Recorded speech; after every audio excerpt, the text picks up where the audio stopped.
Okay, so I just wanted to take a second and just talk about curl training really fast, guys. This is something that I have been doing since I started my curly hair journey back in January. This is how I get the curls that I get. So curl training essentially is literally finger coiling your hair. By doing this, you're training your hair back to its old patterns or creating a new one, however your hair was or is now. And by doing this, continuing to do this will create, how to explain it, a better coil, I guess you can say. So you can see on this side, I mean, granted, it takes time, but this past weekend, when I didn't do it, my hair actually came out decent looking, and I was really surprised because I didn't think it was working. I'm gonna be honest with you. I was like, curl training, that's so dumb, you can't train your hair. But I've been doing it faithfully every time for 7 months now.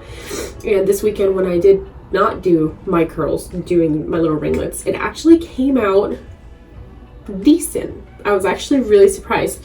So I'm going to continue curl training. I want to do this for about a year and then see what happens after that point. Again, you don't have to do this. This is just how I regained my curls so much faster. So you pick a piece of hair, never has to be perfect. I do not look in the mirror. I grab a piece of hair and then I coil it around my fingers like so. And then I coil it down, keep going down until I feel like it's spiraled. Then when I get to the end, I just seal it by squishing my ends together and then I drop it. And then when I'm finished with this process, I will go ahead and scrunch my hair like you would normally do.